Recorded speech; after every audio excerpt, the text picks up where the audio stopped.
Chapitre 10. Les sœurs ennemies. Pendant ce temps, un certain seigneur de Noirépine mourut, ce qui provoqua aussitôt une dispute entre ses deux filles. L'aînée voulait en effet s'approprier l'ensemble de son fief. Pas question de le partager avec sa sœur cadette.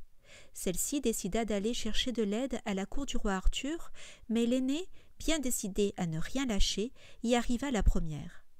Elle eut tout le temps de passer un accord avec Gauvin, qui était de retour à la cour. Celui-ci était prêt à la défendre à condition qu'elle ne dise rien à personne. À son tour, la cadette arriva à la cour du roi Arthur, vêtue d'un court manteau d'écarlate et fourrée d'hermine, fort à la mode.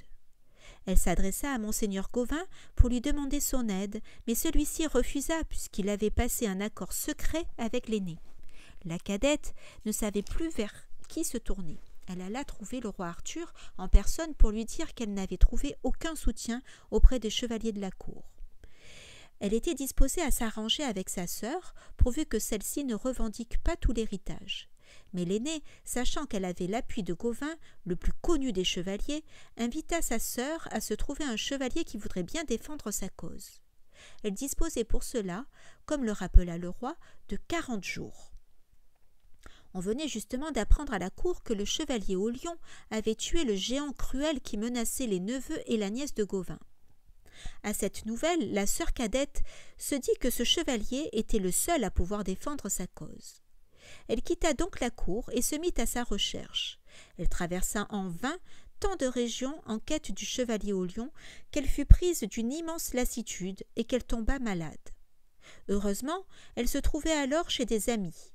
Ceux-ci la retinrent pour qu'elle se repose pendant qu'une autre jeune fille partait à sa place à la recherche du chevalier au lion. La jeune fille prit donc le relais et voyagea toute une journée. Le soir tomba, il se mit à pleuvoir. Elle se trouvait à ce moment au plus profond d'un bois et s'avançait, terrorisée par nuit noire. Son cheval s'enlisait dans la boue jusqu'aux sangles. Elle pria Dieu, la mère de Dieu, tous les saints et les saintes du ciel. Et c'est alors qu'elle entendit le son d'un cor. Aussitôt, elle dirigea sa monture dans la direction de la sonnerie. Elle aperçut une croix, un pont et les fortifications d'un château. Au sommet, un guetteur sonnait du cor. Il descendit immédiatement pour ouvrir à la voyageuse. « Qui que vous soyez, jeune fille, bienvenue en ce château, vous y trouverez bon logis. » Elle soupa avec le seigneur du château qui s'enquit de ce qu'elle faisait par nuit noire dans les bois. « Je cherche, répondit-elle, un chevalier que je n'ai jamais vu. Il se déplace toujours avec un lion. On me dit que si je le trouve, je peux lui faire entièrement confiance. »« Je peux en témoigner, répondit le seigneur. Il est venu ici au moment où je me trouvais dans un très grand danger. Bénis soient les chemins qui l'ont conduit jusqu'ici. Il a tué mon ennemi, un géant cruel, sans même verser une goutte de sueur.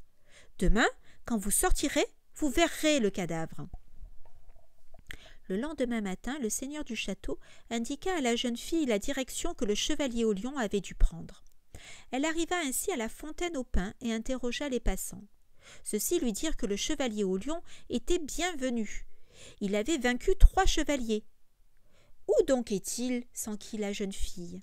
« Nous ne savons pas, répondirent les passants, mais la jeune fille qui l'a sauvée du bûcher se trouve encore ici. Elle est entrée dans cette église pour entendre la messe. Elle peut remercier Dieu. » Juste à ce moment, Lunette sortit de l'église. La jeune fille l'interrogea aussitôt et elle lui répondit ce qu'elle savait. Mieux, elle fit seller un cheval pour accompagner la jeune fille jusqu'à l'endroit où elle avait mené le chevalier au lion. « Quand je l'ai quitté ici même, confia-t-elle au moment de laisser la jeune fille, il avait besoin d'un bon médecin, car ses blessures étaient graves. J'ignore ce qu'il a pu devenir, mais j'espère que vous le retrouverez. » La jeune fille remercia son guide et partit sur le champ. Elle arriva à la maison où Yvain et son lion avaient passé leur convalescence. Tout le monde était à la porte, et elle leur demanda s'ils avaient vu un homme qui ne quittait jamais son lion. « Il vient de partir !» répondit le maître de la maison. « En faisant vite, vous pouvez le rattraper aujourd'hui même. Il est allé dans cette direction. » Elle repartit au grand galop, si bien qu'elle aperçut au loin celui qui allait en compagnie de son lion. Elle poussa des cris de joie et força encore l'allure. Maintenant que je l'ai retrouvé, songeait-elle, il faut que je le décide à venir avec moi. Sinon, toute cette poursuite aura été inutile. Son cheval était en sueur quand elle rejoignit le chevalier. Elle le salua et il lui rendit son salut. « Dieu vous garde, belle, qu'il vous enlève tout souci. » Elle lui expliqua pourquoi elle était à sa recherche. Elle était en quête d'un champion pour soutenir la cause d'une sœur cadette que son aîné voulait déshériter. Elle ne voulait personne d'autre que le chevalier au lion. « Mais sire, répondez-moi, s'il vous plaît. Viendrez-vous à son aide ou bien préférez-vous vous reposer ?» Yvain répondit. « Pas question de me reposer. Si celle qui vous envoie a grand besoin de moi, alors, avec l'aide de Dieu, j'irai défendre son bon droit. » Chapitre 11. Le château de Pyraventure. Ils chevauchèrent ainsi tout en parlant et approchèrent du château de Pyraventure. Comme il allait faire nuit, ils ne cherchèrent pas à aller plus loin. Mais à mesure qu'ils s'approchaient, les gens criaient « Malvenue à vous, chevalier, malvenue! On vous a indiqué cet hébergement pour votre malheur !» Yvain s'indigna. « Cela suffit, mauvaises gens! Quelle est cette étrange façon d'accueillir un étranger ?»« Pourquoi ?» lui répondit-on. « Avancez, avancez encore, et vous le saurez bientôt, quand vous serez rentrés dans la forteresse. » Messire Yvain s'avança vers la tour, et les gens continuèrent à crier. « Ouh, malheureux, où vas-tu » Yvain se fâcha de nouveau. « Vous êtes des gens sans honneur et sans générosité. Est-ce ainsi qu'on accueille l'étranger ?» Une dame âgée, courtoise et sage, lui répondit. « Personne ne te parle mal, chevalier. On t'avertit seulement de ne pas prendre logis dans ce château. On essaie de te faire peur pour que tu passes ton chemin sans t'arrêter ici. C'est la coutume de faire ainsi pour tous les étrangers qui viennent par ici. Nous n'osons pas les héberger dans nos maisons, mais tu es libre, fais comme bon te semble. J'espère seulement que tu ne reviendras pas avec trop de honte sur toi. »« Merci pour ce sage conseil, répond Yvain. Mais je suis un peu fou et je vais suivre la folie de mon cœur qui me dicte d'aller dans cette forteresse. » Il continua donc son chemin avec la jeune fille et le lion et s'arrêta à la porte. Le portier s'écria. « Venez, venez vite, vous êtes arrivés dans un lieu où vous serez bien retenus, soyez le malvenu. » Yvain trouva cet accueil très désagréable et ne répondit rien. Il entra dans une grande salle neuve et aperçut devant lui un préau entouré de gros pieux pointus sous lequel travaillaient 300 jeunes filles occupées à tisser divers ouvrages avec des fils d'or et de soie. Elles n'avaient pas de ceinture, leurs habits étaient décousus et sales. Elles étaient pâles, elles avaient faim. L'apercevant, elles baissèrent la tête et se mirent à pleurer. Messire Yvain recula vers l'entrée, mais le portier l'agrippa. « Inutile de vous sauver, beau maître. Vous ne pourriez pas ressortir. Sur ma tête, apprêtez-vous à avoir plus de honte que vous n'en pourrez plus supporter. Vous n'avez pas été très sage d'oser pénétrer ici. »« Je n'ai pas l'intention de partir, frère, » répondit Yvain. « Dis-moi plutôt, par l'âme de ton père, d'où viennent ces jeunes filles qui tissent de si belles choses et sont si tristes et si mal vêtues. »« Je ne peux rien dire, » répondit le portier. « Cherchez quelqu'un d'autre pour vous renseigner. »« J'en ai bien l'intention, » dit Yvain. Il alla tout droit au milieu des jeunes filles et les salua. « Que Dieu transforme en joie cette douleur dont j'ignore la cause. » L'un d'elles répondit. « Dieu vous entende, et puisque vous voulez tout savoir, voici notre histoire. Il y a très longtemps, le roi de l'île aux jeunes filles décida de voyager. Il était jeune, il voulait voir le monde. C'est ainsi qu'il se retrouva dans ce château pour son malheur et pour le nôtre. Car il se trouve ici 2 fils du diable, nés d'une femme et d'un éteint. Ils affrontèrent le roi qui fut vite à la peine, tel un tout jeune agneau. Il n'avait pas 18 ans. Pour se tirer d'affaire, il fit le serment d'envoyer de son île chaque année 30 jeunes filles, et cela tant que les démons seraient vivants.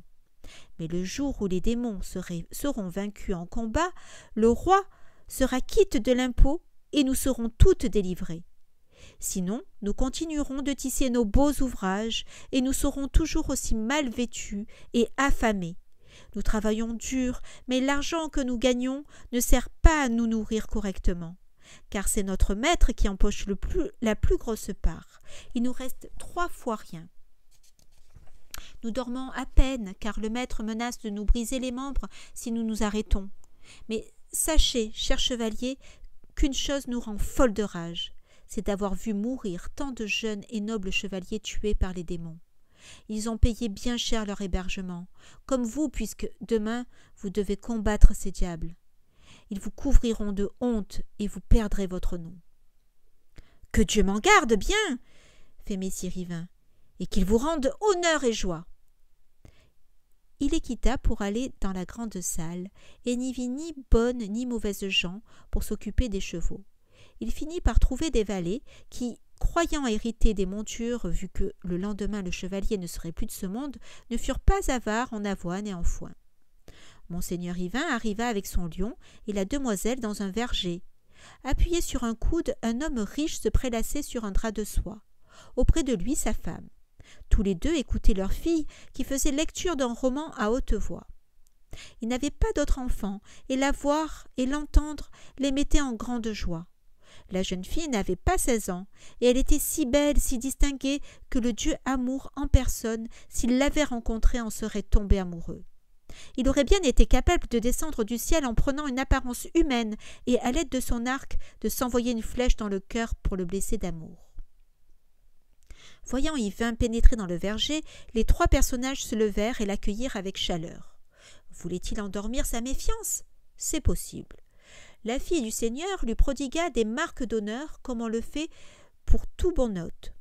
Elle lui lava elle-même le cou et le visage. Elle choisit dans son coffre une chemise plissée et des braies blanches. À la chemise, avec du fil et une aiguille, elle cousut de belles manches. Voici monseigneur Yvain superbement vêtu, d'autant que la jeune fille lui passe encore d'autres vêtements, dont un superbe manteau d'écarlate et de vert. La jeune fille n'en faisait-elle pas un peu trop? N'allait-elle donc pas faire payer à Yvain tous ses égards? Messire Yvain était confus de toutes ces attentions. On l'invita à un somptueux repas. Les plats furent si nombreux que les serviteurs s'ennuyaient à les apporter.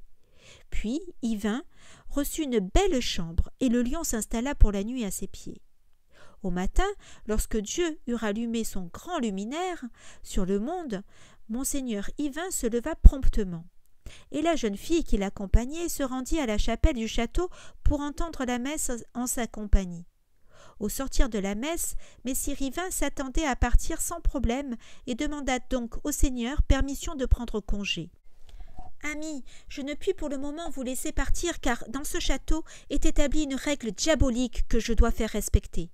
Je vais faire venir ici 2 de mes sergents, grands et costauds. Vous n'avez pas le choix, vous devrez les combattre. Si vous pouvez vous défendre, les vaincre et les tuer, ma fille désirera vous prendre pour seigneur. Le château vous reviendra avec tout ce qui en dépend. »« Sire, répond Yvain, je ne demande rien, je n'ai nulle envie d'obtenir vos biens dans de telles conditions et garder votre fille. C'est l'empereur d'Allemagne en personne qu'il lui faudrait.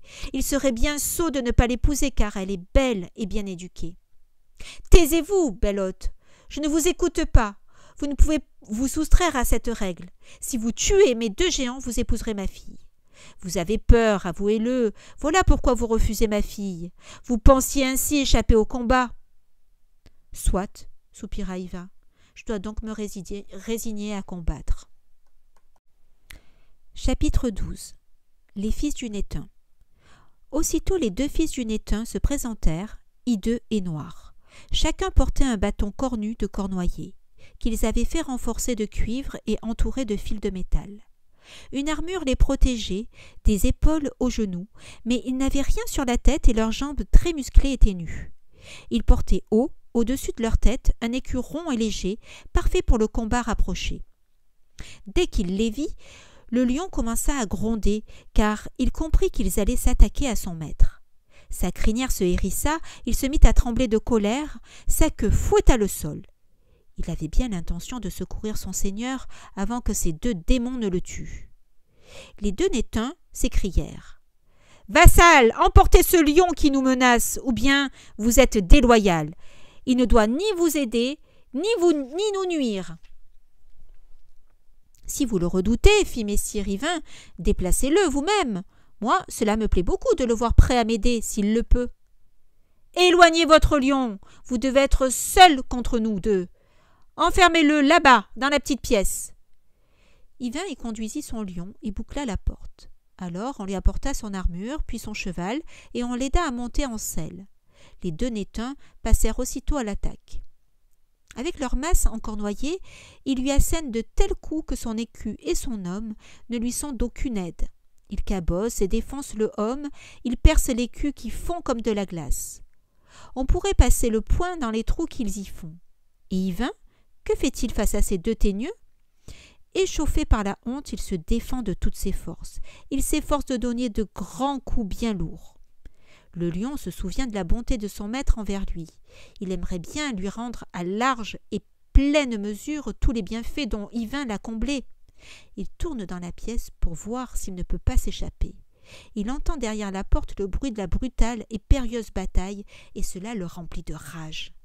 Il cherche, il revient vers la porte et voit qu'elle est pourrie près du sol. Il en arrache un grand morceau et passe son corps par le trou jusqu'au niveau des reins. Yvain, pendant ce temps, était bien à la peine. Il suait à grosses gouttes face à ces deux félons si forts, si rusés et si endurants.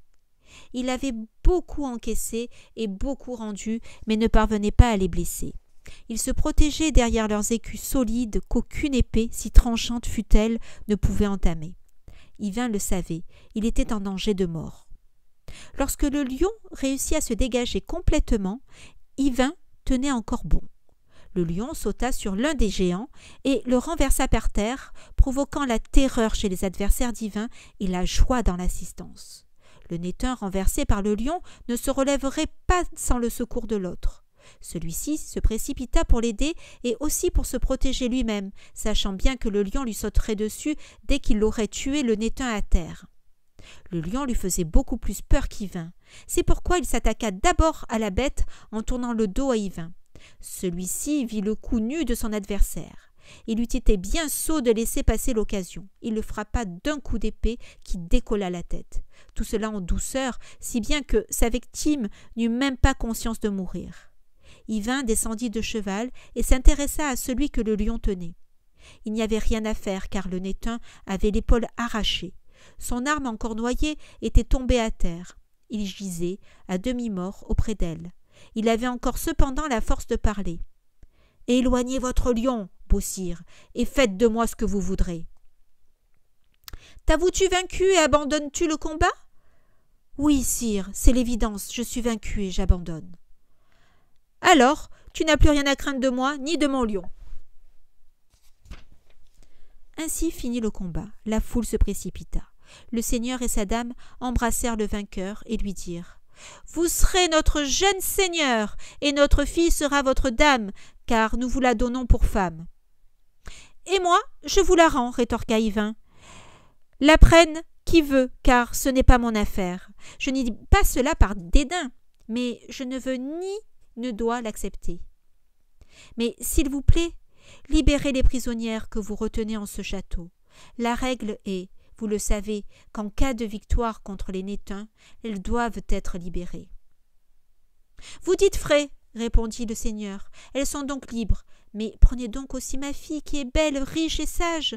Vous n'obtiendrez jamais plus riche mariage. »« Sire, fait Yvain, votre fille est belle et séduisante, et nul ne devrait la refuser. Mais vous ne connaissez pas l'autre affaire qui m'occupe.